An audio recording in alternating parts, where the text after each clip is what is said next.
ನಾನು ಆಕಾಶ್, ಬೆಂಗಳೂರಿನ ತೊಂದರೆಗಳಿಲ್ಲದ ಸಾಮಾನ್ಯ ಹುಡುಗ. ನನ್ನ ಜೀವನ ಸರಳವಾಗಿತ್ತು. ಸ್ನೇಹಿತರೊಂದಿಗೆ ಹಾಸ್ಯ ಮಾಡುವುದು, ಓದು, ಕೆಲಸ ಹೀಗೆ ಸಾಗುತ್ತಿತ್ತು. ಪ್ರೀತಿಯ ಬಗ್ಗೆ ನಾನು ಹೆಚ್ಚು ಯೋಚಿಸಲೇ ಇಲ್ಲ. ಆದರೆ ಅವಳೊಬ್ಬಳ ಆಗಮನದಿಂದ ನನ್ನ ಹೃದಯದ ಪುಟಗಳು ಬರೆದ ಹೊಸ ಅಧ್ಯಾಯವೇ ಪ್ರಾರಂಭವಾಯಿತು. ನಮ್ಮ ಮೊದಲ ಭೇಟಿ ಕಾಲೇಜಿನ ಗ್ರಂಥಾಲಯದಲ್ಲಿ ಆಯಿತು. ನಾನು ಪಠ್ಯಪುಸ್ತಕ ಹುಡುಕುತ್ತಿದ್ದಾಗ ಅವಳ ಕಣ್ಣುಗಳು ನನ್ನತ್ತ ಬಿಟ್ಟಿದ್ದ ಒಂದು ಮಿಂಚಿನಂತೆ ತೋರಿದವು. ಆಕೆ ಬೆಳಕಿನಂತೆ ಹೊಳೆಯುವ, ಶಾಂತ ಮತ್ತು ಸುಂದರ. ಈ ಪುಸ್ತಕ ಬೇಕಾ? ಆಕೆ ಕೇಳಿದಳು, ಜೇನಿನಂತೆ ಮೃದುಗೊಳಿಸಿದ ಸ್ವರದಲ್ಲಿ. ಹೌದು, ನಾನು ಮುಜುಗರವಾಗಿ ಉತ್ತರಿಸಿದೆ. ನಾವಿಬ್ಬರೂ ಒಂದೇ ಪುಸ್ತಕಕ್ಕಾಗಿ ಕೈ ಹಚ್ಚಿದ ಕ್ಷಣ ನನ್ನ ಹೃದಯದಲ್ಲಿ ಏನೋ ಕಿತ್ತಿತ್ತು.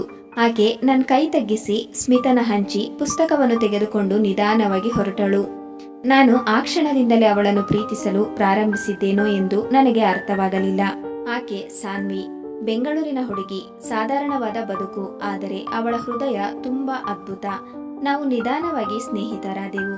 ಕಾಲೇಜಿನ ಪ್ರತಿದಿನವೂ ಅವಳೊಂದಿಗೆ ಕಳೆದ ಕ್ಷಣಗಳು ಪ್ರೀತಿಯ ಬಣ್ಣಗಳಿಂದ ತುಂಬಿದವು. ನಾನು ಅವಳನ್ನು ನಿಜವಾದ ಪ್ರೀತಿಯಿಂದ ನೋಡುತ್ತಿದ್ದೆ, ಆದರೆ ಹೇಳಲು ಧೈರ್ಯ ಇರಲಿಲ್ಲ. ನನ್ನ ಹೃದಯವನ್ನು ಭಯ ಆವರಿಸಿಕೊಂಡಿತ್ತು. ಅವಳಿಗೆ ಬೇರೆ ಯಾರಾದರೂ ಇವರಿಗಿಂತ ಮೊದಲೇ ಪ್ರೀತಿಯಾಗಿದೆಯೇ? ಒಮ್ಮೆ ನಾವು ಪಾರ್ಕ್ನಲ್ಲಿ ಕುಳಿತು ಚಾಟ್ ಮಾಡುತ್ತಿದ್ದಾಗ ನಾನು ಕೇಳಿದೆ, ನೀನು ಯಾರನ್ನಾದರೂ ಪ್ರೀತಿಸುತ್ತೀಯಾ?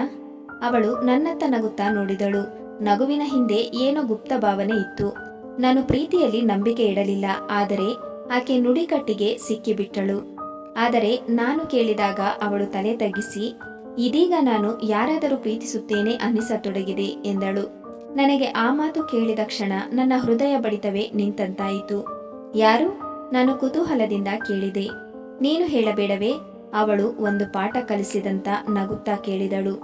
ನಾನು ಹೃದಯ ಬಡಿತ ಹಿಡಿದುಕೊಂಡು ನಾನೇ ಎಂದು ಗಂಭೀರವಾಗಿ ಕೇಳಿದೆ. ಅವಳು ಕಣ್ಣಿಗೆ ಕಣ್ಣು ಹಾಕಿದಳು. ನಾನು ಅವಳ ನಿಶ್ಶಬ್ದ ಉತ್ತರವನ್ನು ಅರ್ಥೈಸಿದೆ. ನಮ್ಮ ಪ್ರೀತಿ ಪುಷ್ಟಿಯಾದಂತೆ ಕಾಣುತ್ತಿತ್ತು. ನಾವು ಎಲ್ಲಿಗಾದರೂ ಹೋಗುತ್ತಿದ್ದೆವು, ಒಂದೇ ಅಲೆ ಮೇಲೆ ಇದ್ದೆವು. ಆದರೆ ಜೀವನ ಎಂದರೆ ಸದಾ ಪ್ರೀತಿಯ ಹಾದಿಯಲ್ಲಿ ಹೂಗಳು ಬೀಳುವುದಿಲ್ಲ. ಒಂದು ದಿನ ಅವಳ ಮನೆಯಲ್ಲಿ ಆಘಾತಕಾರಿ ಸುದ್ದಿ ಎದುರಾಯಿತು. ನನಗೆ ಮದುವೆ ನಿಶ್ಚಯವಾಗಿದೆ. ಅವಳು ಕಣ್ಣೀರಿನಿಂದ ನಡುಗಿದ ಕಣ್ಣುಗಳೊಂದಿಗೆ ಹೇಳಿದಳು. ಏನದು? ನಾನು ನಂಬಲಾಗದೆ ಕೇಳಿದೆ.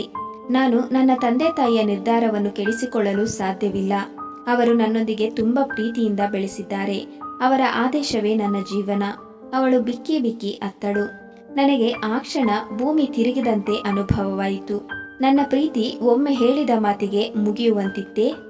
ನೀನು ಏನು ಮಾಡಬೇಕೆಂದು ಬಯಸುತ್ತೀಯಾ? ನಾನು ಕಣ್ಣೀರಿಟ್ಟು ಕೇಳಿದೆ.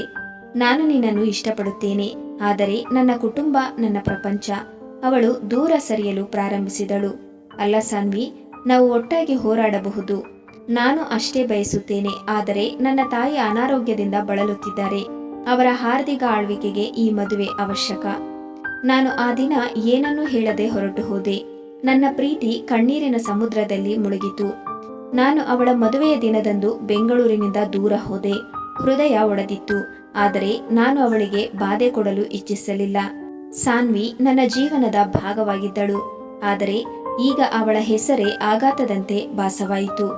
ಕಾಲುಗಳು ಮುನ್ನಡೆಸಿದರೂ ಮನಸ್ಸು ಅವಳ ನೆನಪಿನಲ್ಲೇ ಉಳಿಯಿತು. ಎಷ್ಟೋ ವರ್ಷಗಳು ಹೋಯಿತು, ಆದರೆ ನನ್ನ ಹೃದಯ ಇನ್ನೂ ಅವಳನ್ನು ಬಿಟ್ಟು ಹೋಗಿರಲಿಲ್ಲ. ಒಮ್ಮೆ ಒಂದು ಪುಸ್ತಕ ಮಳಿಗೆಯಲ್ಲಿ ನಾನೊಬ್ಬನೇ ಕುಳಿತಿದ್ದೆ. ಒಬ್ಬ ಹುಡುಗಿ ಪುಸ್ತಕ ತೆಗೆದುಕೊಳ್ಳಲು ಕೈ ಚಾಚಿದಳು. ಅವನ ಕೈ ತಾಕಿದಾಗಲೇ ನನಗೆ ಆ ಸ್ಪರ್ಶ ಪರಿಚಿತವೆನಿಸಿತು. ಸಾನ್ವಿ, ನಾನು ಶೋಕಟಗೊಂಡು ಕೇಳಿದೆ. ಆಕಾಶ್? ಅವಳು ಕಣ್ಣೀರಿನಿಂದ ತುಂಬಿದ ನಗುವಿನಿಂದ ನೋಡಿದಳು. ನಾನು ಅವಳನ್ನು ಮತ್ತೆ ನೋಡಿದ ಆ ಕ್ಷಣ ನನ್ನ ಹೃದಯದಲ್ಲಿ ಪ್ರೀತಿ ಮತ್ತೆ ಹುಟ್ಟಿತು. ನೀನು ಹೇಗಿದ್ದೀಯಾ? ನಾನು ಕುತೂಹಲದಿಂದ ಕೇಳಿದೆ. ನಾನು ನನ್ನ ಜೀವನವನ್ನು ಸುಮ್ಮನೆ ಸಾಗಿಸುತ್ತಿದ್ದೆ, ಆದರೆ ನನ್ನ ಹೃದಯದಲ್ಲಿ ಸದಾ ಒಂದು ಕೊರತೆ ಉಳಿಯಿತು. ನಾನು ಅವಳಿಗೆ ನಗು ಮಾತಿನಿಂದ ತಿರುಗಿಕೊಂಡು ನನ್ನ ಹೃದಯದ ಭಾವನೆಗಳನ್ನು ಕಣ್ಣುಗಳ ಮೂಲಕ ಹೇಳಿದೆ. ನಾನು ಇನ್ನೂ ನಿನ್ನನ್ನು ಪ್ರೀತಿಸುತ್ತೇನೆ ಸಾನ್ವಿ. ನಾನು ಮೊದಲು ಹೇಳಲು ಸಾಧ್ಯವಾಗದ ಮಾತನ್ನು ಈ ಸಲ ಹೇಳಿದೆ.